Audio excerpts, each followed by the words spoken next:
À la une de l'actualité ce soir, demain le monde paysan a rendez-vous avec le chef de l'État burkinabé dans un face-à-face sur les préoccupations du monde paysan. La 21e journée nationale du paysan a donc débuté ce vendredi à Gawa, dans le sud-ouest. Les discussions vont tourner autour des défis de la sécurité alimentaire dans un contexte d'insécurité. Dans quelques instants, nous irons à Gawa retrouver nos équipes. Et puis dans ce journal, la 11e conférence des présidents d'Assemblée nationale et de section région Afrique de l'APF vient de s'ouvrir à Ouagadougou. Une rencontre de parlementaires qui doit consacrer des échanges sur la sécurité, mais aussi l'intégration régionale, comme vous le verrez dans cette édition. Et dans cette édition, les Koundé pour les récompenses des meilleurs artistes de la musique au Burkina Faso livrent son verdict dans quelques heures au Palais des Sports de Ouagadougou. Flobi pourra-t-il doubler son or cette année, ou qui de Maïlengani ou de Nabaloum aura la préférence du jury? La cérémonie est retransmise en direct sur les antennes de la RTB. Ce sont là les titres du 20h. Mesdames, Messieurs, bonsoir. Ravi de vous retrouver. Cela dit, le président du Faso est arrivé ce matin à Gawa où il a présidé la cérémonie d'ouverture officielle de la 21e édition de la Journée nationale du paysan. Roch-Marc Christian Kabouré a rallié ce matin donc la capitale du sud-ouest burkinabé par la route à partir de Bobo-Dioulasso, Gawa, où nous retrouvons Peggy Ouedraogo. Peggy, bonsoir, et dites-nous ce que le chef de l'État burkinabé et les producteurs vont se dire demain. Foussé Liquido, bonsoir. Mesdames, Messieurs, bonsoir. Avant de vous dire ce qu'ils vont se dire demain, parce que nous-mêmes, on ne sait pas, parce que c'est des échanges à bâton rompu, des échanges directs, nous allons faire un peu le point de l'actualité de cette journée donc qui a marqué l'ouverture officielle de cette 21e édition de la Journée nationale du paysan. Bienvenue à tous à Gawa. La cérémonie solennelle donc marquant l'ouverture officielle de la 21e édition de la Journée nationale du paysan a eu lieu dans la matinée de ce 26 avril. Une cérémonie que vous avez pu suivre en direct sur la télévision du Burkina au cœur de l'événement qui se déroule ici donc dans la cité de Bafouji. Retour sur les temps forts de cette cérémonie avec Alassane Bani et Issa Kanana. C'est une reconnaissance solennelle aux acteurs du monde rural par toute la nation burkinabé. Pour la 21e fois, les réflexions sont axées autour de la thématique « Défi de la sécurité alimentaire dans un contexte d'insécurité ». Quelle stratégie d'accompagnement des exploitations agro-silvopastorales, halieutiques et fauniques? Cette problématique est d'autant plus importante qu'elle s'est imposée comme une préoccupation aux acteurs du secteur rural du Burkina Faso, en l'occurrence les producteurs et les productrices qui sont les plus touchés.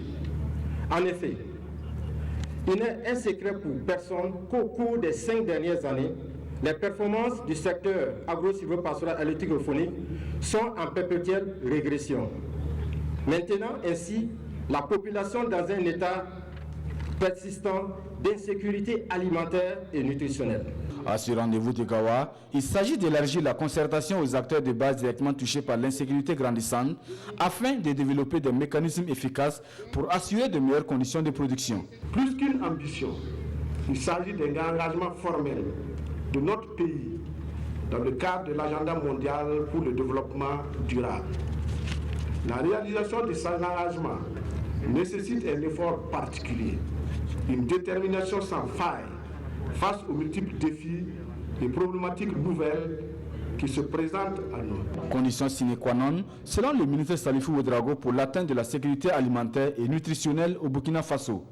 Et en cela, le gouvernement burkinabé peut compter sur l'accompagnement de ses partenaires.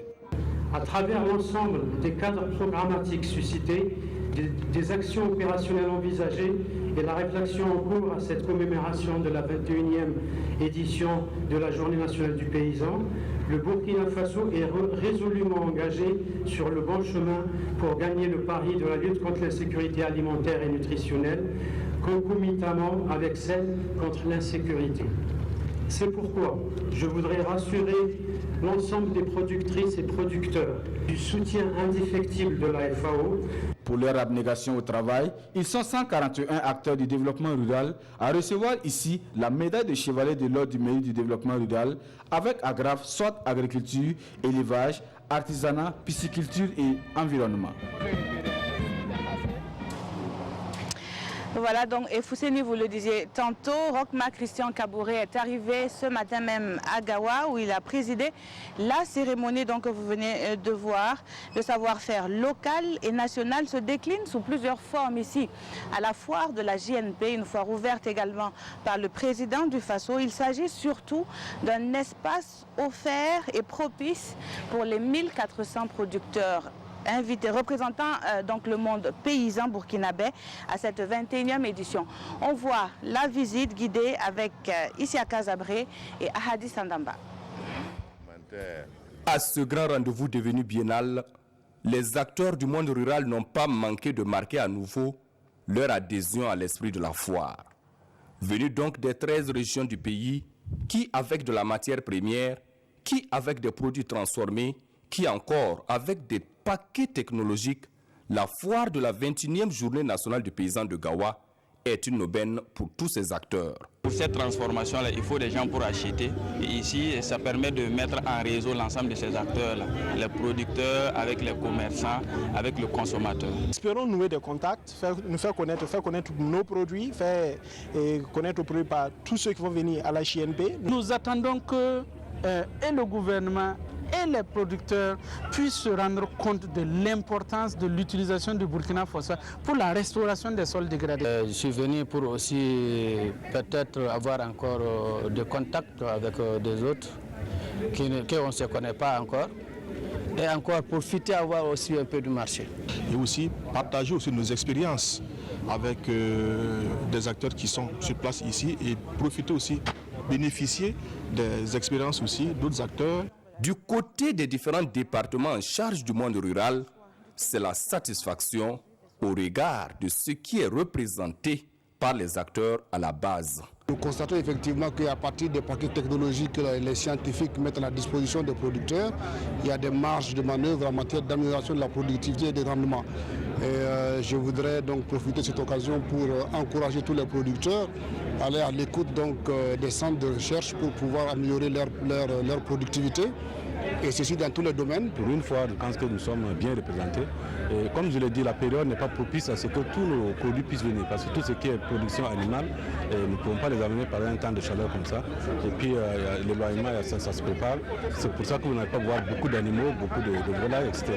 Mais pour le reste, vous allez bien voir que nous avons pu exposer cette technologie. Et je crois que nous sommes assez satisfaits de notre implémentation ici.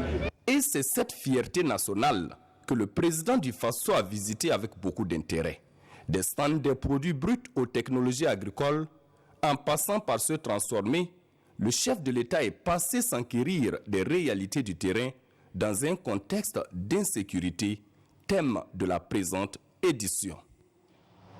Et oui, le président du Faso qui s'est exprimé à l'issue donc de cette visite, Roch-Marc Christian Kaboré, salue le choix du thème qui va certainement faire émerger des solutions durables au service du développement rural. Écoutons un extrait de son message. C'est que le thème qui est abordé, qui est la sécurité alimentaire dans une situation d'insécurité, est un thème qui nous interpelle au plus haut niveau. Quand on sait que, aussi bien au Sahel, au nord, au centre-nord, nous faisons l'objet d'attaques terroristes récurrentes qui ont entraîné des déplacements de populations de leur zone. Ce qui pose un problème déjà de terrain pour la culture au cours de cet hivernage-là. Je voudrais dire en tout cas que nous essayons de faire le maximum avec les forces de défense et de sécurité de façon à faire en sorte que nous puissions faire reculer ce danger autour de nos frontières de manière à permettre à ces populations de pouvoir regagner leur terroir et de pouvoir occuper leurs champs. C'est une préoccupation et je crois qu'aujourd'hui, quand nous écoutons, évidemment, bien que le gouvernement ait pris toutes les dispositions pour faire face à cette question humanitaire, il n'en demeure pas moins que c'est une préoccupation parce que c'est des terres qui ne seront pas cultivées, c'est des récoltes qui ne seront pas là. Et il faut continuer donc à faire cet effort jusqu'à ce que nous puissions mettre fin, je dirais, à l'action, je dirais, du terrorisme dans notre pays. C'est pour dire que je voudrais à cette occasion simplement encourager nos forces productives, notamment nos paysans, souhaiter que cette année nous ayons une bonne pluviométrie et que grâce à leur courage et à leur engagement, nous puissions avoir de bonnes récoltes pour le bien du peuple burkinabé.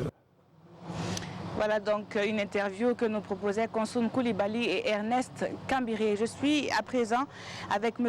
Moussa Koné. Bonsoir M. Koné. Bonsoir. Alors vous êtes le président de la Chambre nationale d'agriculture et le président du FASO qui invite le monde paysan à une réflexion commune, à se mettre ensemble pour le développement donc du monde rural. Qu'est-ce que cela vous suscite en tant qu'acteur de ce monde-là? Alors Peggy, avant tout propos, je tenais vraiment à remercier le président du FASO et tout son gouvernement d'avoir accepté d'organiser cette journée nationale du paysan qui va permettre aux acteurs du monde rural de réfléchir sur les préoccupations profondes quand même qui minent le développement de leurs activités. Alors pour ce qui concerne l'intervention du président, c'est vrai, le monde rural souffre aujourd'hui d'un sérieux problème qui est que les impacts du terrorisme ont fait que les exploitations du monde, les exploitations agricoles sont abandonnées. Les acteurs eux-mêmes aujourd'hui ont de la peine à vendre leur production des campagnes vers les centres urbains et même au niveau de la sous-région. Donc c'est un thème qui nous interpelle tous de travailler dans une synergie d'action pour que nous puissions vaincre durablement cette question d'insécurité au Burkina. Alors, une institution de représentation efficace et durable au service des producteurs. On peut résumer ainsi la principale mission donc, de la Chambre d'agriculture que vous pilotez au niveau national. Et justement, vous parlez tantôt du thème retenu.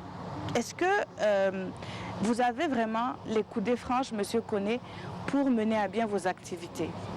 Exactement. Il faut dire que les chambres nationales d'agriculture sont des institutions consulaires qui sont investies d'une mission de service public, qui ont également une autonomie de gestion.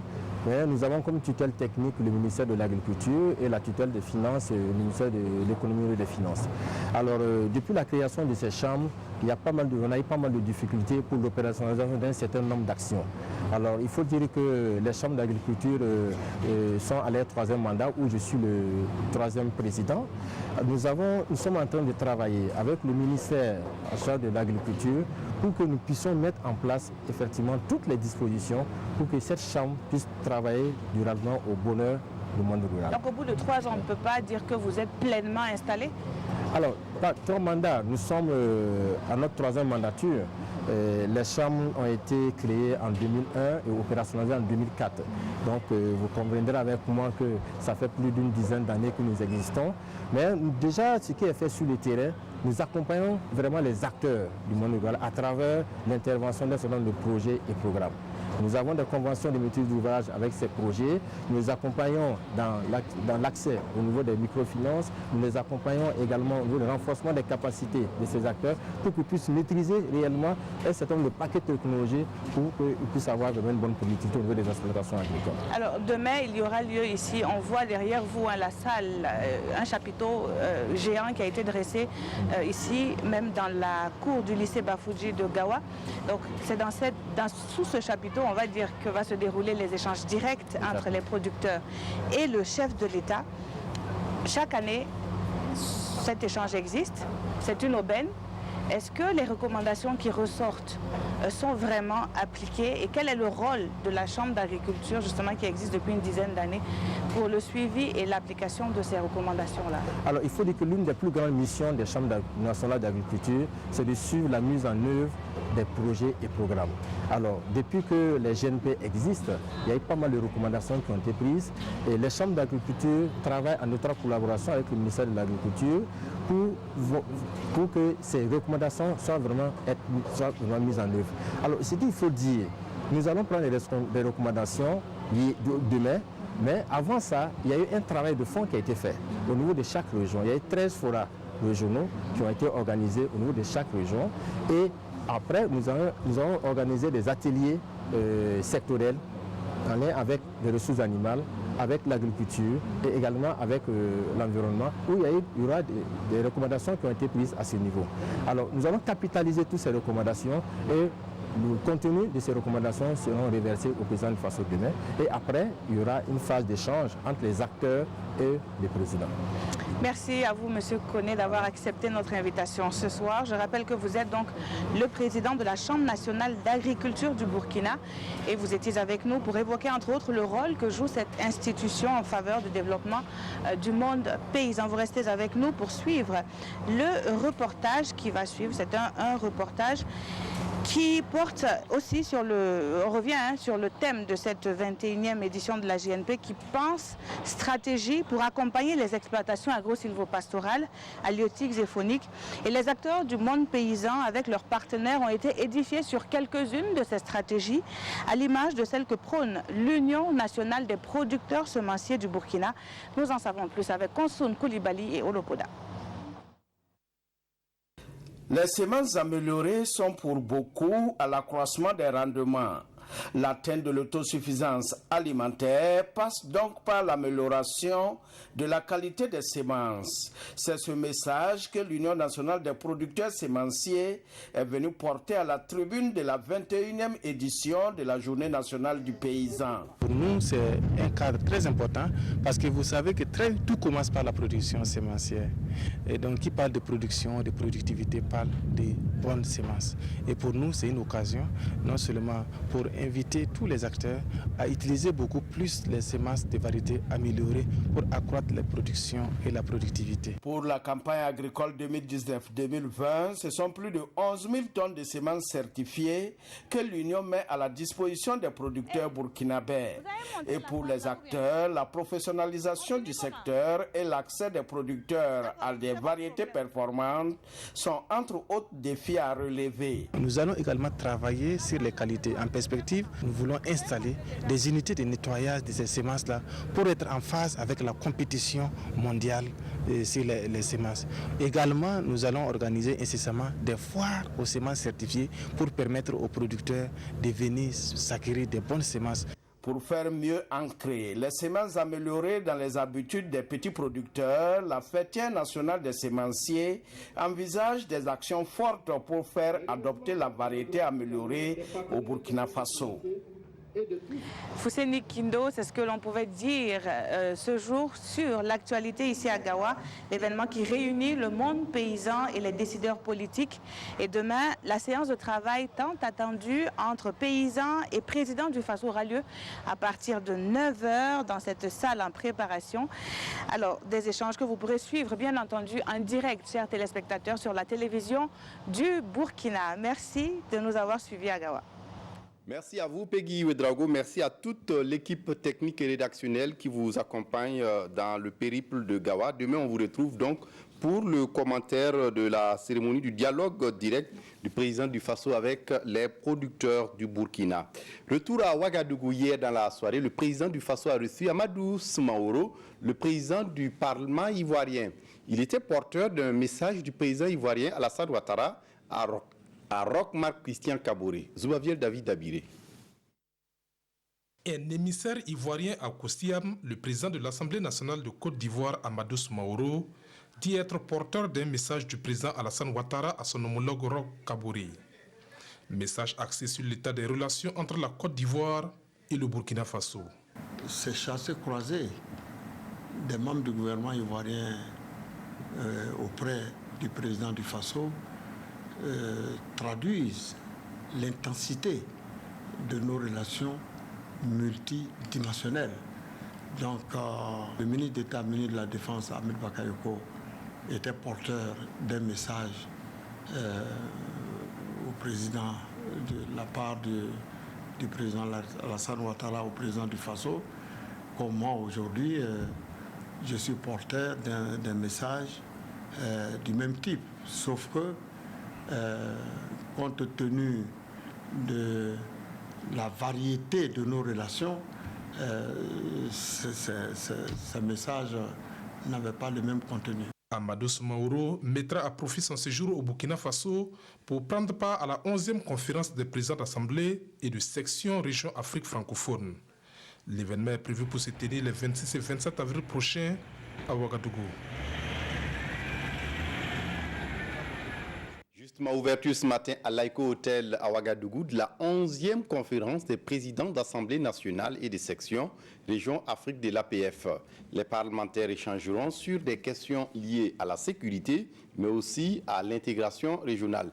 17 des 27 pays de l'APF prennent part à la rencontre de Ouagadougou. Salif Belem ou Moussissé pour les détails.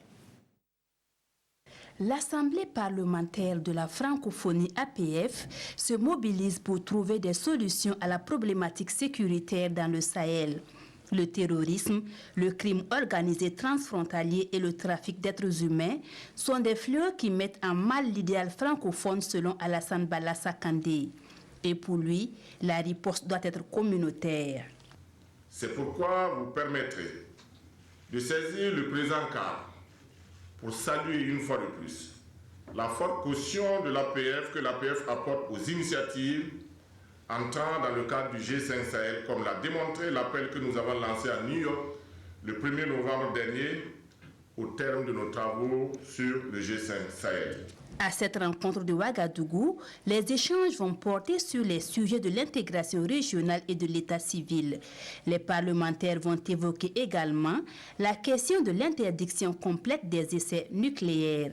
Même si notre continent, l'Afrique, ne dispose pas d'armes nucléaires pour le moment, mais nous sommes préoccupés aussi au plus haut point parce que nous sommes en quelque sorte des victimes potentielles par rapport à ces choses-là qui ne nous concernent pas directement, mais cette position de victime ne nous interdit pas, mais au contraire nous place à la table aussi, à la table ronde des négociations. Et pour le président de cette 11e conférence, il est primordial pour l'APF d'engager un mouvement d'ensemble pour la signature des traités, mais aussi veiller à leur application dans les différents pays membres.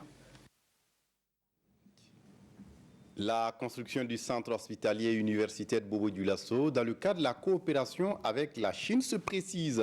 Les deux parties viennent de procéder à la signature ce jeudi d'une convention de près de 60 milliards de francs CFA pour le projet.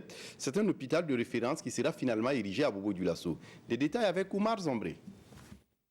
Cette signature d'accord de don entre la Chine et le Burkina Faso marque le démarrage officiel du projet de construction du centre hospitalier universitaire de Bobo-Dioulasso. L'accord de don vise à accompagner le gouvernement burkinabé dans la réalisation d'une infrastructure sanitaire de référence au profit des populations. Aujourd'hui, un des engagements, c'est la construction d'un hôpital, un centre hospitalier universitaire à Bobo-Dioulasso. Naturellement, dans ces engagements, il faut qu'il y ait un accord entre les différentes parties avec l'engagement et les engagements des différentes parties prenantes. La réalisation de ce projet va également contribuer à consolider davantage l'amitié sino-burkinabé. Nos peuples chinois se tiennent toujours à la promesse. On voudrait bien promouvoir ce projet et puis réaliser ce projet le plus tôt possible. Cette convention, c'est une étape très importante pour réaliser ce projet. Environ 60 milliards de francs CFA, c'est le montant qui sera injecté dans la construction de cette infrastructure. Elle sera bâtie sur une surface de 42 hectares. Un hôpital de référence qui va prendre en compte désormais le volet formation des étudiants en médecine et en pharmacie. De son côté, on note un nouvel envol pour le projet d'appui à l'extension de la couverture du risque maladie de l'UEMOA. L'AFD, l'Agence française de développement, vient d'octroyer à l'institution ouest-africaine environ 3 milliards de francs CFA comme avenant au financement de 10 projets. Explication Paul David Bambara, Christine Koulibaly. Ce sont des signatures qui redonnent vie au projet d'appui à l'extension de la couverture du risque maladie dans l'espace UEMOA. Un projet exécuté entre 2011 et 2016 avec des résultats peu concluants. La population au Burkina Faso, mais également dans les autres pays de l'UEMOA, a besoin, de façon générale, d'un soutien, d'une mutualisation de ses ressources pour pouvoir faire face à ses dépenses de santé. Ce qu'aujourd'hui, chaque ménage ne peut pas faire. Ce soutien se fera essentiellement à travers le renforcement des capacités des acteurs nationaux de la couverture du risque maladie, avec un accent particulier sur l'amélioration de l'équité de l'accès des groupes sociaux vulnérables. Aujourd'hui, les populations les plus vulnérables, ce sont elles qui ne bénéficient pas de cet accès aux soins de santé. Donc le projet vise à combler vraiment ce déficit en apportant, bien sûr, dans un premier temps, les ressources indispensables pour pouvoir mettre en place ce mécanisme. Et ce sont les États, par rapport même au principe de subsidiarité, qui sont les mieux placés pour asseoir ce mécanisme de financement de manière durable, fiable et efficace. Et pour être efficace, tirant leçon du passé, le projet sera exécuté par une agence sous la supervision de la Direction de la santé et de la protection sociale de l'UEMOA. Éducation à présent, le Burkina Faso abritera le nouveau pôle de qualité interpays éducation non formelle. Et cela intervient à une époque où l'Association pour le développement de l'éducation en Afrique ambitionne de voir les pays africains se doter de moyens pour mettre en place des systèmes d'éducation et de formation de qualité qui répondent à leurs besoins émergents. Pascal Kane. Le Burkina Faso héberge désormais le pôle de qualité interpays éducation non formelle. Porté par l'Association pour le développement de l'éducation en Afrique ADEA, le pôle vise à favoriser le partage des connaissances des meilleures pratiques en éducation non formelle en Afrique. L'objectif donc de ce pôle, c'est de favoriser le dialogue entre les acteurs dans le système d'éducation non formelle, entre les gouvernants au niveau des pays de l'ADEA, pour favoriser le développement de l'éducation non formelle, favoriser la formation tout au long de la vie et permettre justement, à travers ce dialogue, à travers les différentes innovations dans le domaine, de pouvoir former des femmes et des hommes. Le choix du Burkina Faso s'est fait sur la base de son expérience en matière d'éducation non formelle, selon le secrétaire exécutif de l'ADEA. À l'occasion, un nouveau coordinateur de pôle de qualité interpays éducation non formelle est installé. En ma qualité de coordinateur, je dois travailler, en tout cas à préserver les acquis dans le groupe de travail. Et je sais que les défis sont énormes. Et avec l'aide de chacun et de tous, nous pensons pouvoir en tout cas relever les défis afin d'atteindre les objectifs qui nous sont assignés. Les pôles de qualité interpays promus par l'ADEA sont au nombre de 8 à travers le continent.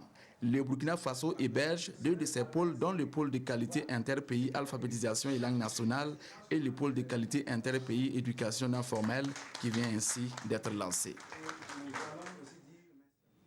Et vous le savez, les Koundé livrent ce soir leur verdict pour les récompenses des meilleurs artistes de la musique au Burkina Faso. Flobi pourra-t-il doubler son titre avec encore de l'or, ou qui de Maïle Ngani ou de Nabaloum aura la préférence du jury? En attendant, dans cette édition, présentation de ces 3 nominés avec Harouna Maré. À l'assaut d'un deuxième Koundé d'or, Flobi est le grand favori de la compétition. Koundé d'or 2010 et artiste le plus titré des Koundé, le Baba détient le palmarès le plus éloquent face à ses 2 challengers. Au Faso Music Award en mars dernier, il a décroché le prix du meilleur tube et celui de l'artiste de l'année grâce à son 5e album Wakato pour le temps.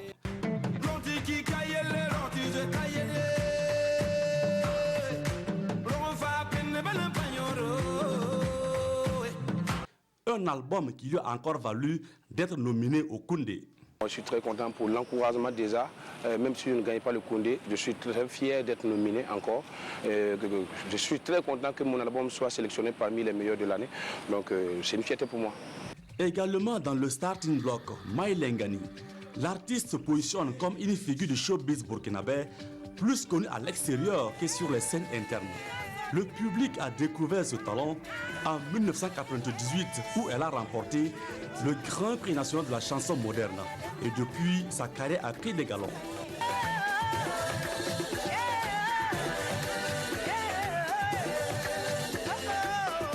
Être déjà nominé au Koundé d'or est déjà une victoire. Et pour moi, le plus important est qu'au jour du 26 avril, la musique burkinabé gagne.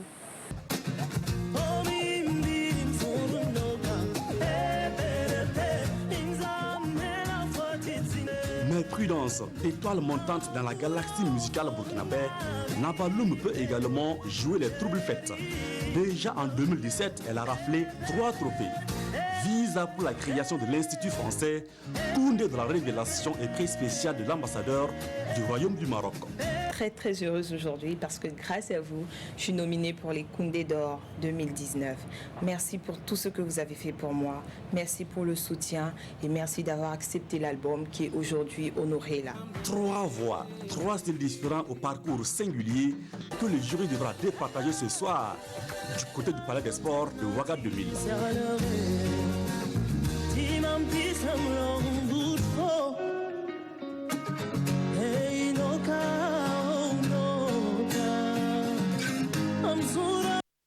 La cérémonie est retransmise aux environs de 21h sur les antennes de votre chaîne préférée, la RTB. Pour refermer ce journal, le Burkina Faso expose ses potentialités culinaires au FEMUA 2019, le festival des musiques urbaines d'Amoumambo, qui est à sa 12e édition et qui met un point d'honneur sur le Burkina Faso. Carole Tougouma, notre envoyé spécial à Abidjan.